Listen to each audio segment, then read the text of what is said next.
reproche, cualquier cosa que pudiera acarrear reproche al Evangelio de Cristo. Y decíamos, bueno, quizás no todos vamos a ser pastores, quizás no todos vamos a ser diáconos, llamémoslo de manera oficial, reconocidos en la iglesia local, puede que sí. Pero aun si el Señor nos está llamando a servir en otra área, vemos que las características de estos dos roles, estos dos cargos dados por Dios dentro de la iglesia, aplican para todo aquel creyente que es maduro en la fe. Y aun si no voy a ser pastor, aun si no voy a ser diácono, el hecho de que puedo ver en esas características lo que un cristiano maduro es, aun así yo puedo anhelar y debería aspirar a esas características. Porque después de todo, si estamos unidos a la vid, y esa vid hace fluir de su savia a nosotros, si estamos unidos a Cristo como pámpanos, vamos a llevar fruto. Y en algún punto, como todo fruto lo vemos en la naturaleza de manera clara, todo fruto llega a madurar. Lo extraño es que un fruto se quede para siempre como un pequeño brote, como un botoncito. Eso es lo antinatural. Entonces, si estamos en Cristo Jesús, estamos unidos a Él por la fe, vamos a llevar fruto. Y deberíamos aspirar a la madurez en la fe. Y hicimos un estudio extenso de los dones espirituales también. Cómo el Señor ha otorgado, ha conferido dones a la iglesia. Y si bien muchos de los que antes el Señor manifestaba a través de sus santos hombres ya no están presentes, pues todo el consejo de la Escritura ya ha sido recopilado, el canon bíblico ya está cerrado. Aún así hay aquellos que vimos y consideramos los dones espirituales permanentes. Y mirábamos por lo menos ser evangelista, la exhortación, la fe, el repartir, el servir, el liderar y administrar, la misericordia, la predicación, el ser pastor o maestro, el discernimiento espiritual y la enseñanza. Todos estos son dones que el Señor aún da a la iglesia. Y son nuestros en la fe. Y el llamado con el cual concluíamos antes, en la última enseñanza respecto a los dones espirituales es: no sé cuál es mi don, porque posiblemente no es uno solo, sino una mezcla de varios. ¿Qué debo hacer? ¿Quedarme pasivo esperando que el Señor me dé una visión en la noche? ¿O me aparezca el ángel Gabriel diciéndome, tú vas a ser pastor, tú vas a ser maestro o maestra de escuela dominical? No. Nos involucramos, empezamos a servir. Y en la práctica voluntaria, intencional, activa de servir, el Señor mismo nos va a hacer ver cuáles son esas áreas de servicio en la cual Él nos ha capacitado para su gloria. Y la sublime y grave advertencia que escuchábamos o con la cual terminábamos el domingo anterior era la siguiente. Y yo tomé prestado las palabras del pastor Lucas Alemán en su enseñanza, la sublimidad del servicio, y era esta. Según 1 Pedro 4:10, los dones son mucho más que una bondad inmerecida, porque eso es un don. Un don significa un regalo inmerecido. Son más que eso, de parte de Dios. En realidad los dones son una obligación, ya que nos obligan a servir. Por esa razón es que Pedro, en 1 Pedro 4:10, pone la imagen de un administrador, un mayordomo. ¿Y qué era eso? ¿Qué es un administrador? ¿Qué es un mayordomo en aquellos tiempos? Eran personas a las cuales un amo, un señor, un superior les ponía a cargo sus riquezas por cierto tiempo. Pensábamos en la parábola de los siervos que recibían talentos y el amo se iba en un largo viaje y él regresaba, y recuerdan que pasaba aquellos que fueron fieles administradores, fieles siervos, y multiplicaron, pusieron a trabajar lo que Dios les había dado, que esa es la imagen, Eso es lo que corresponde a los personajes en esa parábola. Dios los recompensa y les dice: buen siervo fiel. En lo poco fuiste fiel, en lo mucho te pondré. Pero ¿qué pasa con aquel que solamente de manera privada y en silencio oculta su don, oculta aquello que Dios le ha dado, y por negligencia, de manera involuntaria o quizás voluntaria, no pone a trabajar lo que Dios le dio? ¿Qué pasa en la parábola? Padece vergüenza y reproche, y aquello que era suyo era dado a otro. ¿Cuál es entonces la advertencia? Dado que administramos riqueza que no nos pertenece, esos dones espirituales, no es nuestra, es de Dios, del amo. No usar los dones de forma diligente y obediente es un acto de infidelidad a Dios. Estamos siendo infieles a Dios cuando no ponemos nuestros dones recibidos en Cristo al servicio de la grey. De forma que si nosotros no manejamos bien los dones que Dios nos ha concedido, no podemos esperar la edificación de la iglesia. Claro, Cristo Jesús, el gran pastor de las ovejas, es quien sostiene su iglesia. Pero Él ha puesto a hombres y mujeres débiles y les ha otorgado dones espirituales para poder edificar en la comunión, en el trato de unos a otros, en el servicio activo. Él nos ha dado la gracia de poder edificar junto a Él la iglesia.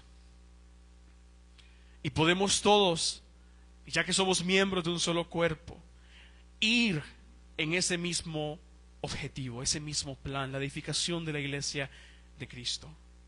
Cristo sostiene a su iglesia, amén.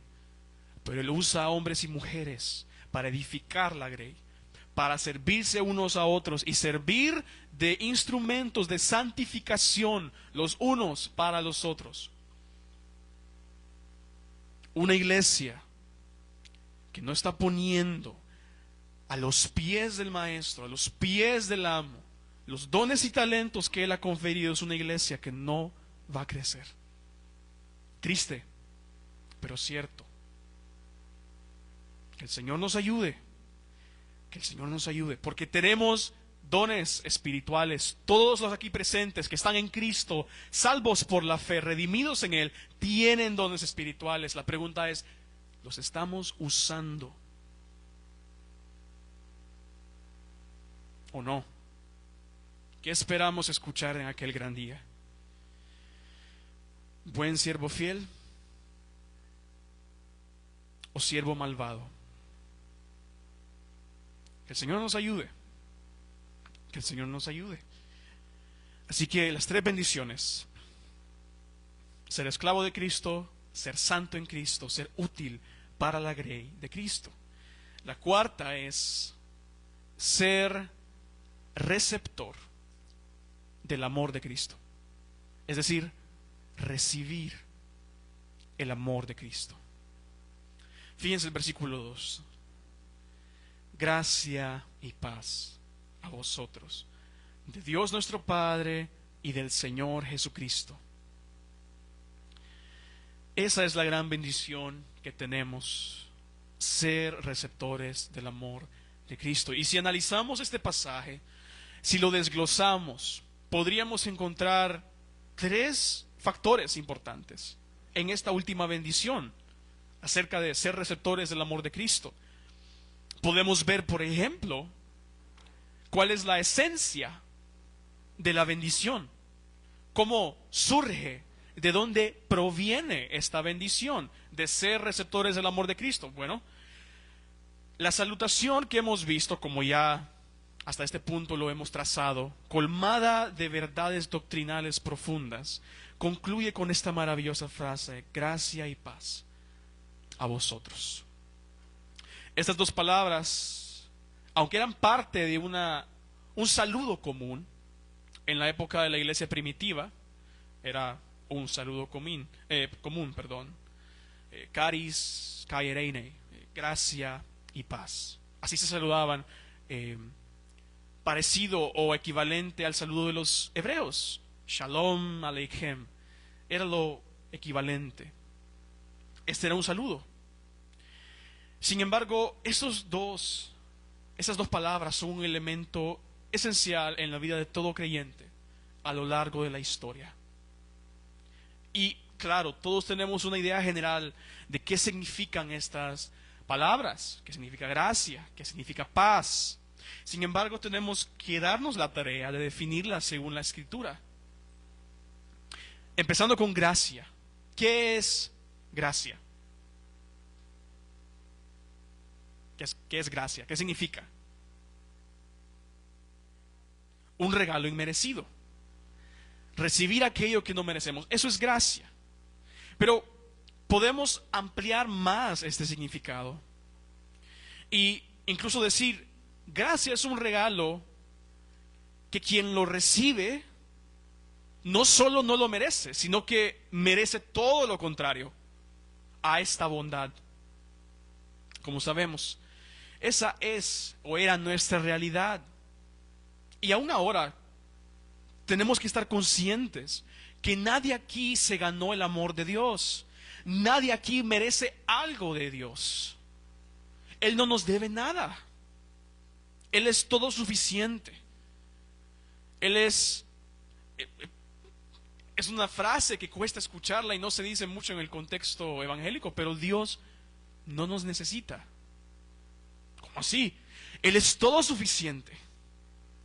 Él, en armonía perfecta en la Trinidad, Padre, Hijo y Espíritu Santo, por la eternidad, estaban satisfechos en un amor eterno y perpetuo, santo.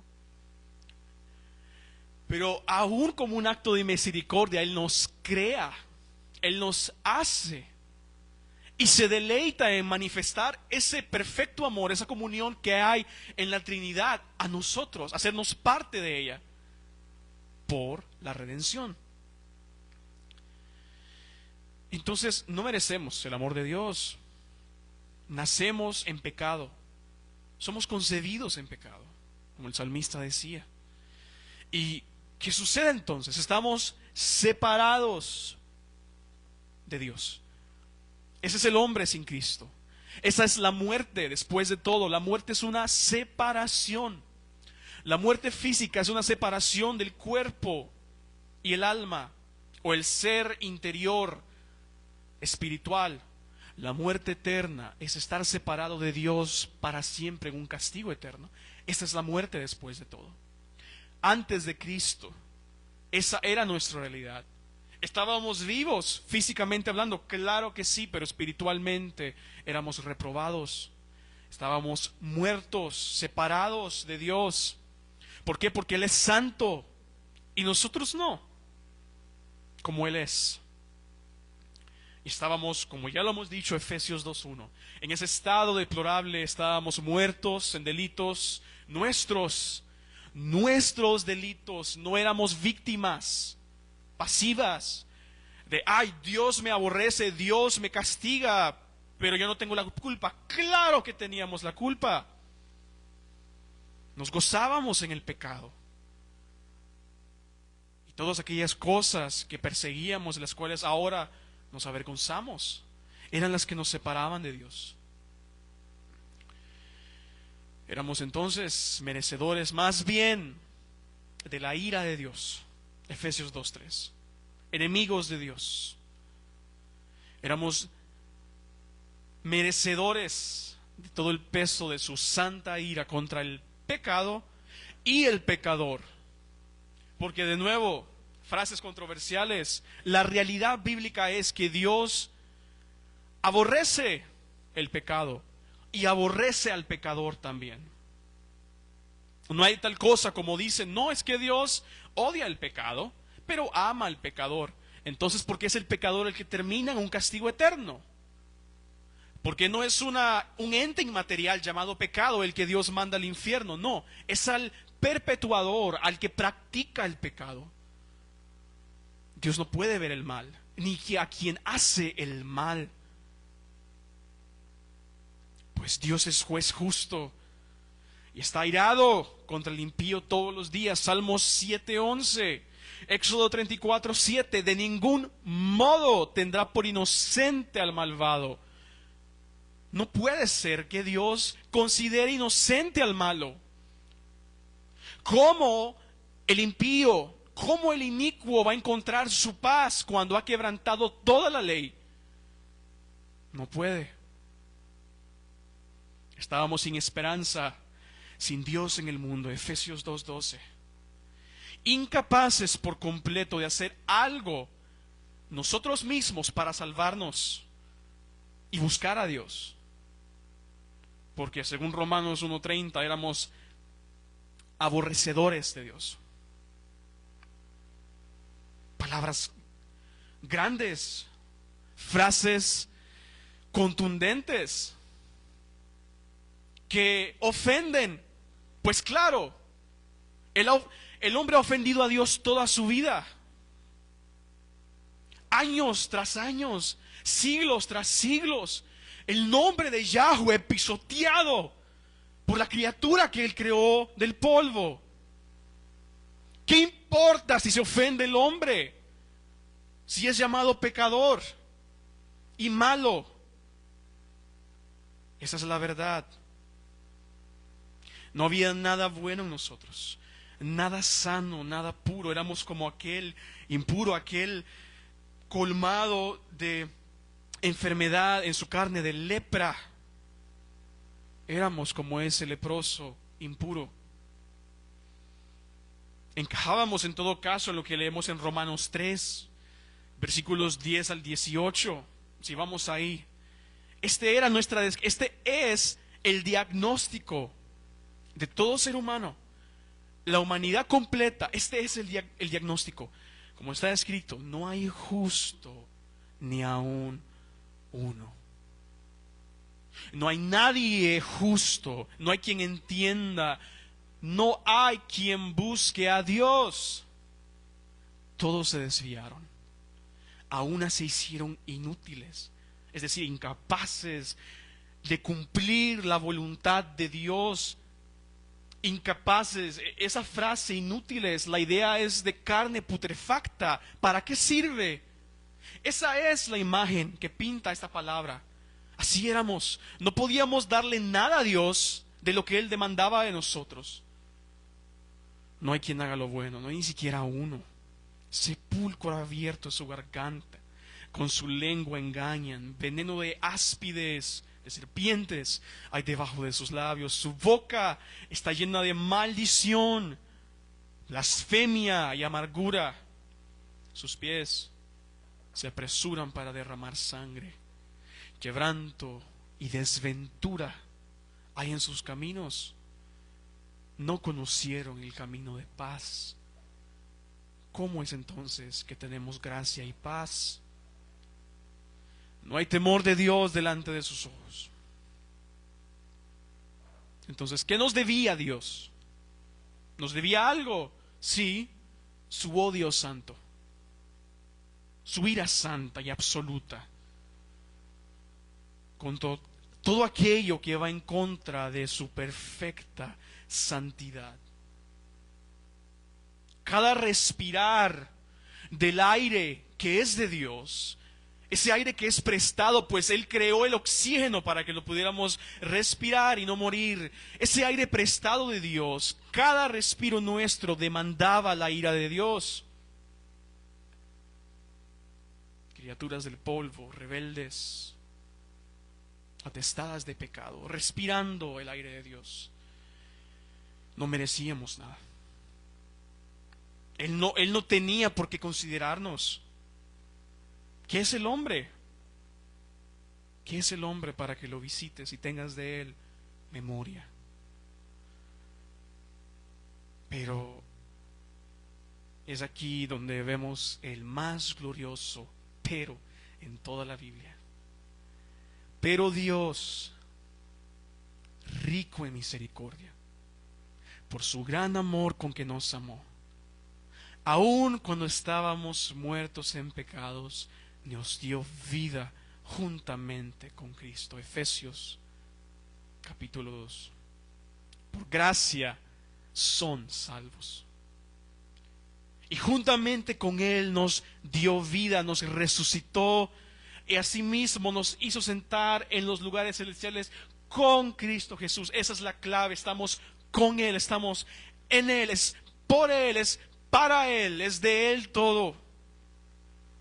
Versículo 7, para mostrar en los siglos venideros las abundantes riquezas de su gracia, en su bondad.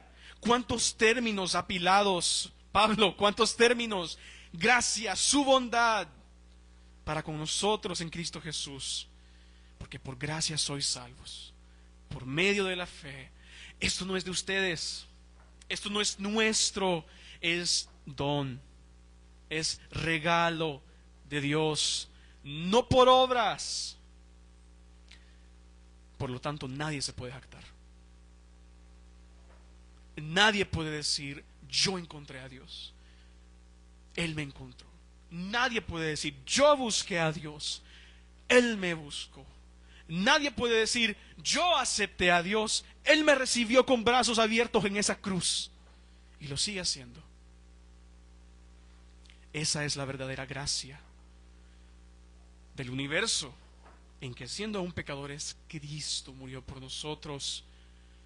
Ese es el amor de Dios, el amor verdadero, santo, puro. Amor como nosotros no lo hemos tan siquiera sido capaces de expresar a otros, porque somos imperfectos. ¿Quién de nosotros ama así como Dios? Dispuesto a dar de sí mismo libremente a aquel que no lo merece. Más bien somos personas, pecadores, que guardamos rencor y resentimiento contra el que nos ofende. Pero Dios, grande en bondad, grande en misericordia, más allá de lo que podemos imaginar, ¿cómo es que Él es quien perdona, el que toma la iniciativa de perdonar al ofensor? Eso no ocurre en el mundo, eso no ocurre en la vida cotidiana. Experimentamos injusticia y queremos que se haga justicia. Y Dios ha hecho justicia en Cristo. Por eso es que el pecador vive, corre, hace su vida en este mundo de Dios sin estar tan siquiera percibido del espanto de la ira de Dios. Mas nosotros que sabemos de dónde hemos sido sacados, de dónde hemos sido arrastrados, cada día es una oportunidad nueva para respirar el aire de Dios, admirarnos de la gracia de Dios, exaltar su misericordia, su bondad, habiendo sido antes enemigos, estando separados de Él, ahora somos hechos aceptos en el amado. Efesios 1:6. Por la eternidad, en verdad, hemos recibido amor divino, regalo inmerecido. Nos cuesta muchas veces creer que a través del amor y la salvación de Cristo tenemos un Padre celestial perfecto, todo amoroso, todo bondadoso, todo paciente, todo misericordioso. Nos cuesta más cuando nosotros hemos tenido por el pecado figuras de padres imperfectas. Cuando hemos tenido padres con errores, con pecado, padres que nos decepcionaron, que nos rechazaron quizás, con luchas, con adicciones, quizás fríos, padres carentes de ternura, padres severos. Nos cuesta cuando quizás tuvimos un padre completamente ausente, pero Él es en verdad nuestro Padre. Él es nuestro Padre, bueno, perfecto, sin errores, intachable, poderoso, en esencia santo, lleno de misericordia, paciencia, bondad y amor por 1000 generaciones. Trascendente, pero cercano a nosotros. Tan distinto a nosotros, pero es Dios con nosotros. y Dios en nosotros. Podemos, con débil fe, quizás fe como el de un grano de mostaza, tan diminuto, pero podemos aceptar la realidad que Él es nuestro Padre y así nos recibe. Como lo cantábamos hoy sin merecerlo, su gracia ha sido mayor. Su gracia es mayor. Somos suyos. Él es nuestro, para siempre, por toda la eternidad. Esa es la esencia de ese amor de Cristo, ese amor divino. Ahora, otro elemento importante que tenemos que ver cuando desglosamos Filipenses 1, verso 2, respecto a la bendición de ser receptor del amor de Cristo, vemos la esencia de la bendición, pero vemos también la consecuencia de la bendición. ¿Cuál es el resultado de esta bendición? El amor divino.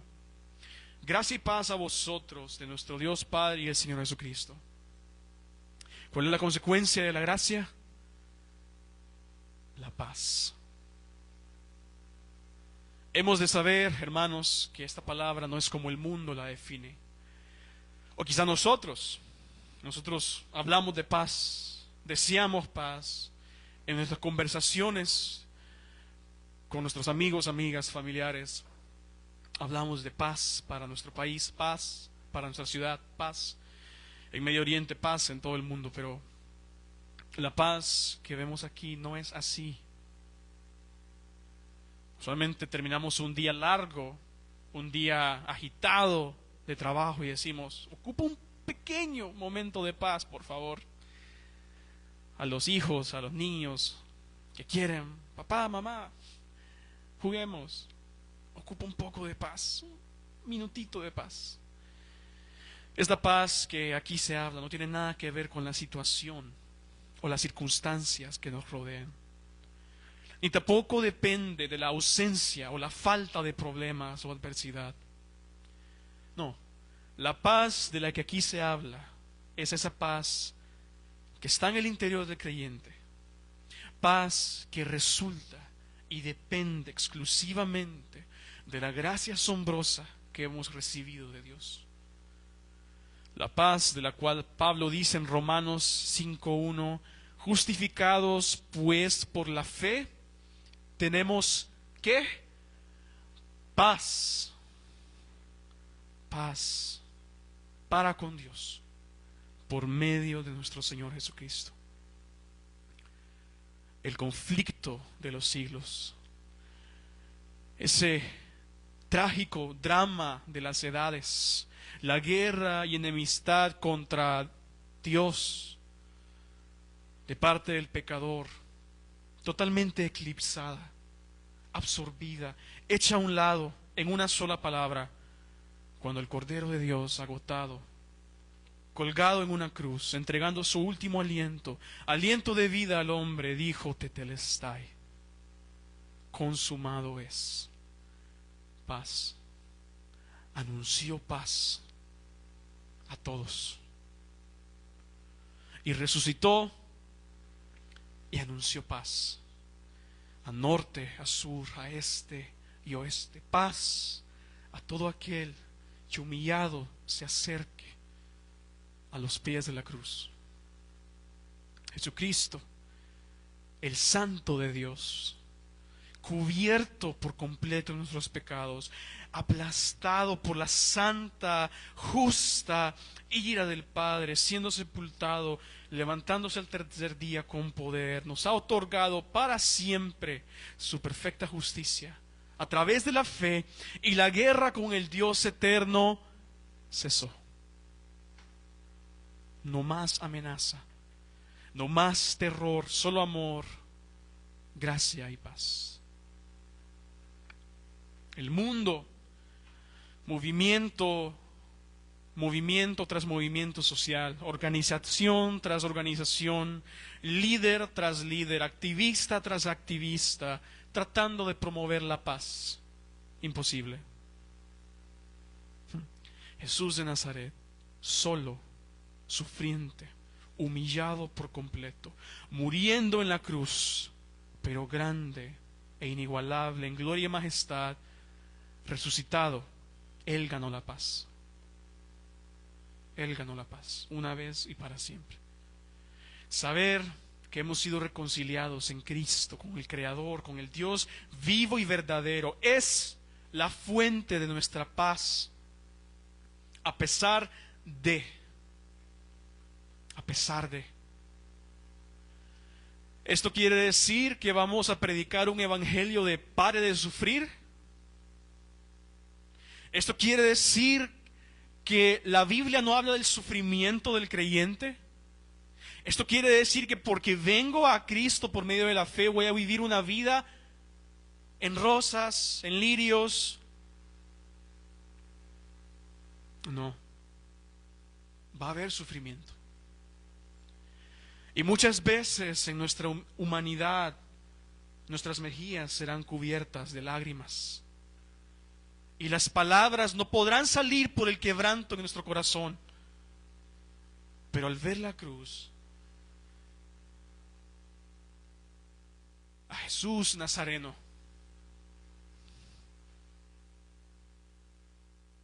cubierto de sangre, deshecho, en angustia, en dolor, quebrantado, sabremos que todo lo que podemos pasar, todo sufrimiento, profunda angustia, dolor, Él lo llevó sobre sus hombros en la cruz. Varón de dolores, experimentado en quebranto, Él sufrió nuestros dolores. Isaías 53. Él conoce el dolor. Tenemos un Dios que llora, un Dios que sangra, un Dios que sabe por experiencia lo que padecemos, lo que nos angustia, pues Él también padeció como nosotros y por nosotros, como nuestro fiel sumo sacerdote, para ser hecho en todo semejante a sus hermanos, que somos nosotros. Y sabemos que por la salvación eterna y la esperanza inquebrantable que Él compró para nosotros, las aflicciones del tiempo presente no son comparables con la gloria venidera que en nosotros ha de manifestarse. Romanos 8, 18. Las aflicciones presentes. Póngale el nombre que quiera, hermano, hermana, amigo, amiga. No son comparables. Son eclipsadas por esa esperanza y esa gloria que en nosotros ha de manifestarse. Podemos experimentar esa paz verdadera que sobrepasa todo entendimiento y la cual, como dice Filipenses 4:7, guarda nuestro ser interior en Cristo Jesús. Esa es la paz verdadera que resulta, que es consecuencia de la gracia divina de la cual hemos sido hechos receptores, la paz que el mundo no conoce, pero tanto necesita, la paz que el mundo necesita ver, que el pueblo de Dios, la iglesia de Cristo redimida, manifieste paz en todo amedrentados, en todo rodeados de males, pero nunca conmovidos por completo. Como decía Pablo, parafraseándolo en Corintios, si no me equivoco, rodeado, puesto en estrecho por tanto mal, pero aún firme en el fundamento que es Cristo, en la verdad del Evangelio, las buenas nuevas de gran gozo y de paz.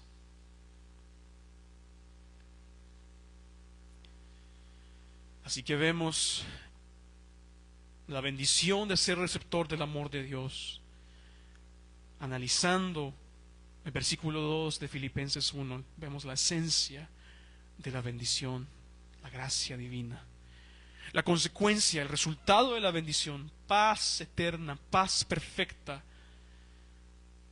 y la fuente de la bendición. Pablo termina su saludo diciendo: gracia y paz a vosotros, de Dios nuestro Padre y del Señor Jesucristo. Cuando dice de Dios, de nuestro Señor, lo que Pablo está comunicando es básicamente cuál es la fuente, cuál es el origen de la paz de la cual él habla.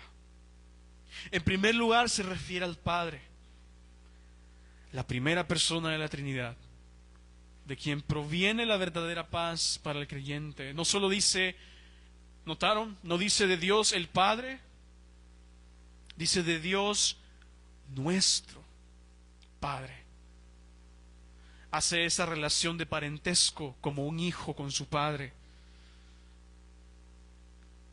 Esa maravillosa relación padre-hijo, padre-hija, que todo creyente tiene a través de la gracia, a través de la paz, a través de la salvación. Pablo a veces cuando leemos se refiere al Padre como el Dios de paz, de hecho.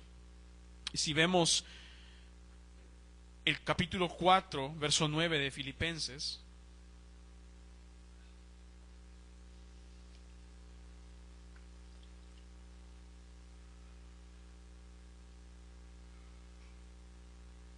él dice: lo que aprendisteis, recibisteis, oísteis y visteis, y me está hablando de su ejemplo, hagan esto, y el Dios de paz estará con vosotros. Igual en otras epístolas Pablo usa esta fórmula. Si se fijan en Romanos 15, 33. Romanos 15, 33 dice: y el Dios de paz sea con todos vosotros. Amén. Romanos 16, 20, Pablo una vez más: y el Dios de paz aplastará en breve a Satanás bajo vuestros pies. La gracia de nuestro Señor Jesucristo sea con vosotros. 2 Corintios 13, 11. Por lo demás, hermanos, tened gozo, perfeccionaos, consolaos, sean de un mismo sentir, un mismo esquema mental, y vivan en paz. Y el Dios de paz y de amor estará con vosotros. 1 Tesalonicenses 5:23, bello pasaje. Y el mismo Dios de paz os santifique por completo. Todo vuestro ser, espíritu, alma y cuerpo, la totalidad de lo que ustedes son, sea guardado irreprensible para la venida de nuestro Señor Jesucristo. Fíjense también como Pablo usa esta misma fórmula, no solo para referirse a Dios el Padre, sino también, como encontramos en la epístola de los Hebreos, que no sabemos quién es el autor, él también, el autor de los Hebreos, se refiere al Padre de la misma forma. Hebreos 13, 20, 21. Qué bella, esta es una de mis bendiciones favoritas. Hebreos 13, 20, 21. Y el Dios de paz, que resucitó de los muertos a nuestro Señor Jesucristo, el gran pastor de las ovejas, por la sangre del pacto eterno, os haga aptos, maduros, en toda obra buena, para que hagáis su voluntad. ¿Cómo? Haciendo Él en vosotros lo que es agradable delante de Él, a través de Jesucristo, al cual sea la gloria por los siglos de los siglos. Amén. Dios el Padre, de Él proviene nuestra paz. No solo proviene de Él, Él mismo la produce en nosotros. Pero también, ¿a quién más menciona? Y es necesario que mencione Pablo en Filipenses, verso 2. De Dios nuestro Padre y del Señor Jesucristo. No solo identifica, él pudo perfectamente haberle dicho Jesús y de Jesucristo, pero él lo llama Señor. Él lo llama Señor. Y en el original, de hecho, no lleva esa palabra en el español que para nosotros parece insignificante. No dice del, no hay ese artículo el Señor. Solo dice Señor Jesucristo. ¿Qué enfatiza Pablo con eso? La esencia de este título que solamente pertenece a Jesucristo. Y también realza esa esencia de que Él es el amo, Él es el Señor supremo. Pero algo más que sirve destacar aquí es el hecho de que Pablo, cuando dice gracia y paz, que provienen tanto de Dios Padre y del Señor Jesucristo, es decir, Dios Hijo, Él pone a Cristo al mismo nivel del Padre, porque así es. Porque Jesús de Nazaret es Dios en carne, Dios hecho hombre. El Dios verdadero, quien no buscando lo suyo propio, sino nuestro bien y salvación, se manifestó en carne, se vistió de humildad. ¿Y cómo se le reconoce a Él en Isaías 9:6? Príncipe de paz. Y en Lucas 4:19, en su primer sermón en una sinagoga, Él vino a anunciar y proclamar el año agradable del Señor, el príncipe de paz. Para un mundo pecador, un mundo roto, lleno de personas rotas, que lo único que saben hacer es romper lo que les rodea. A ese mundo el príncipe de paz vino a proclamar el año agradable del Señor. Y a lograr esta realidad, ¿cómo? Proclamándose rey, haciéndose presidente, solicitando súbditos, pleitesía y honor y honra. No, haciéndose siervo. La obtuvo muriendo en una cruz, dándose en la cruz y resucitando con poder. Él es el profeta supremo, predicando y siendo Él mismo en esencia la gracia de Dios, las buenas nuevas de gran gozo y salvación. Ese niño en ese pesebre, Él es la esencia de las buenas nuevas de salvación, el evangelio de Dios. Así que, hermanos míos y amigos invitados, hemos trazado a través de este pasaje estas grandiosas bendiciones de las cuales hemos sido receptores: ser esclavos de Cristo, ser santos en Cristo, ser útiles para la iglesia, ser receptores del amor de Cristo. Y casi que la última engloba todo lo demás, lo resume perfectamente.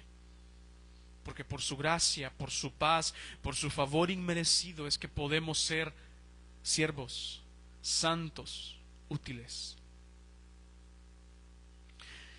Porque Él nos ha amado, porque hemos recibido ese don llamado la salvación, es que ahora podemos servir al Rey, al al amo correcto. La libertad verdadera no es hacer lo que yo quiera sin rendirle cuentas a nadie. La libertad verdadera consiste en poder servir amorosamente al amo correcto. Ese es el Señor Jesucristo. Esa es la libertad verdadera. Y hemos sido llamados a vivir vidas santas, vidas que están siendo transformadas a su imagen día con día, que aunque con flaquezas, que aunque con errores y pecado, buscan imitar la santidad de Dios y servir y darse de sí mismo y derramar nuestras vidas a favor de otros. ¿Por qué? ¿Por qué puedo yo, por qué puede usted, hermano, si está en Cristo, decidir vivir esa vida plena en abundancia? no es hacer todo para mi propio bien, no es hacer todo, planificar para mi propio beneficio. No es hacerme de riqueza, de ahorros, no es hacerme de posesiones y títulos. Es que si aún el Señor me los da, poder estar dispuesto a desprenderme de ellos y a bendecir a otros con ellos. ¿Por qué? Porque el Rey de Gloria se desprendió de su riqueza por amor a viles pecadores y se dio a sí mismo libremente por nosotros. Eso es amor. Eso es amor. Darse sin esperar recibir nada a cambio. Porque ¿qué podríamos traer ante su trono que le impresione? No podemos. Hemos sido en sobremanera bendecido con toda bendición espiritual en los lugares celestes con Cristo Jesús. Y sabemos por experiencia, independientemente de cuántos años, hermano, usted ha estado en este peregrinaje, en la vida del Evangelio, podemos saber por experiencia que la bondad del Señor va más allá. No solo nos colma de su gracia, nos viste con un manto de justicia y nos llama suyos, su posesión preciada. Él nos da más. Bastaría con que el Dios de gloria nos dé su gracia, nos dé su favor, nos salve.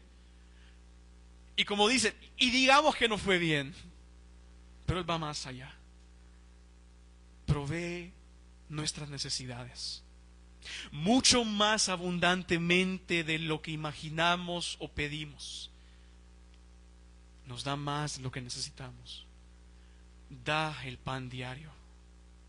Él provee constantemente, día con día, aun cuando hay escasez, aun cuando hay abundancia, estando saciado o pasando hambre. Como Pablo diría, he aprendido a estar contento, porque el Dios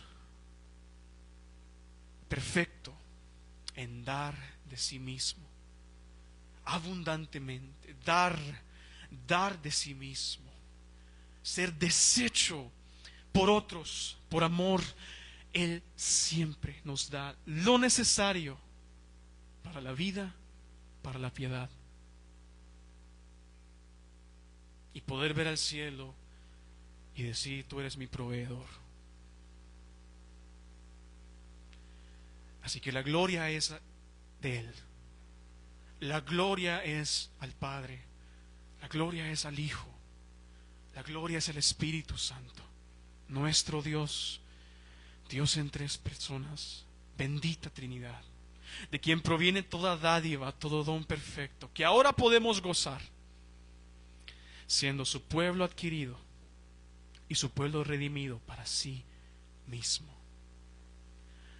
En ese grandioso día, cuando vivamos por vista y no por fe, cuando veamos cara a cara a aquel que nos compró y nos tuvo por dignos, por puro beneplácito de ser vasijas de su evangelio, en ese grandioso día,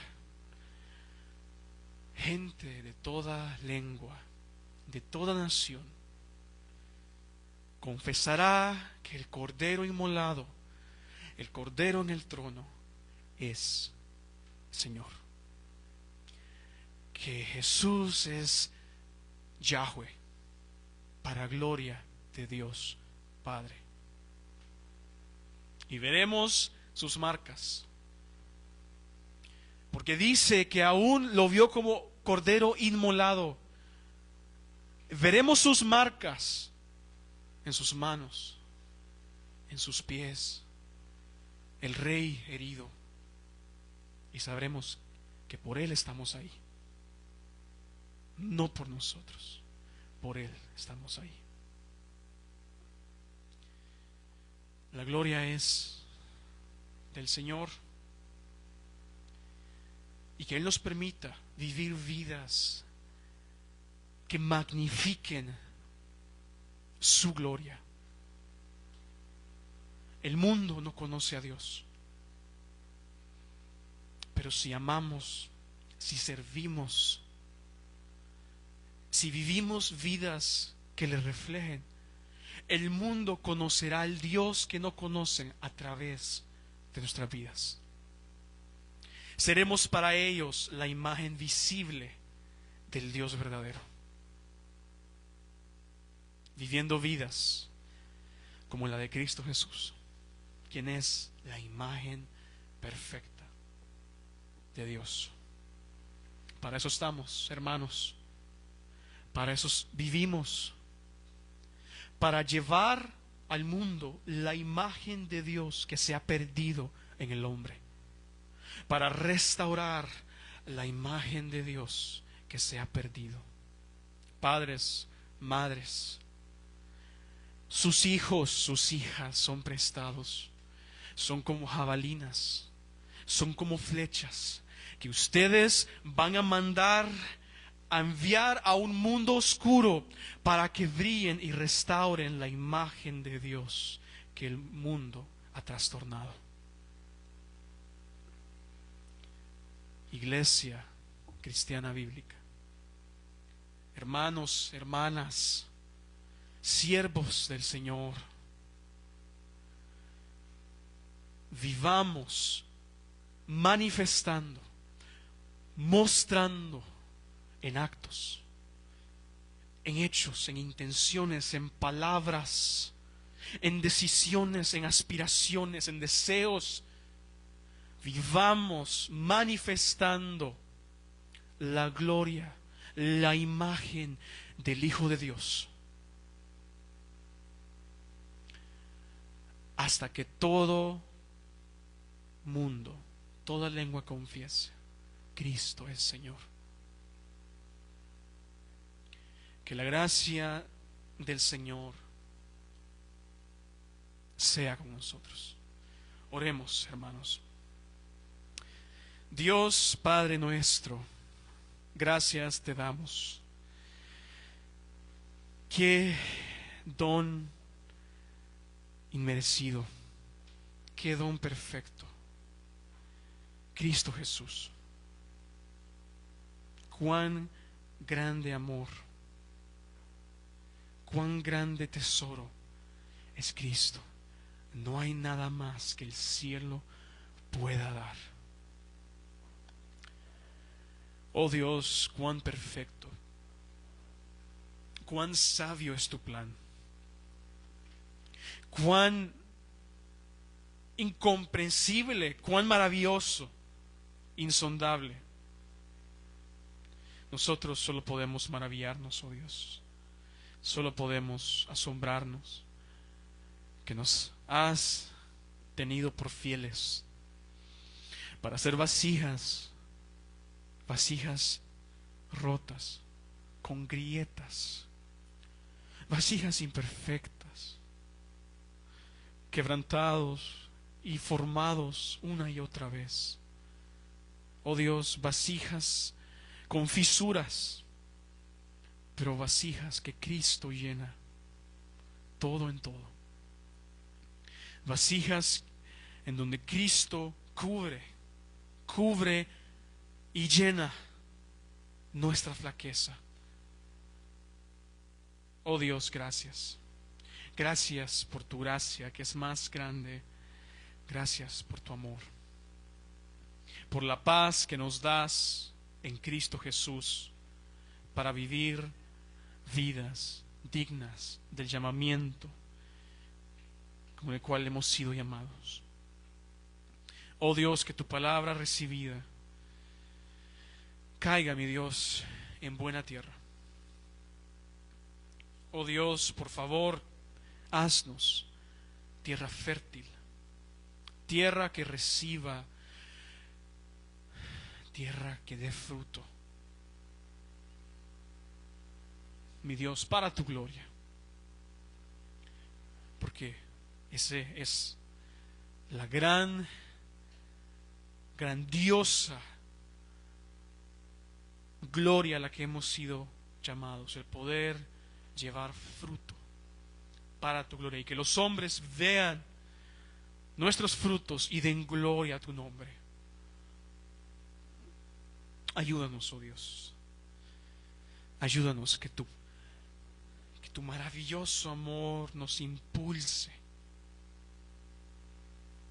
Sea lo que nos día a día nos conmueva para rendirnos por completo ante ti.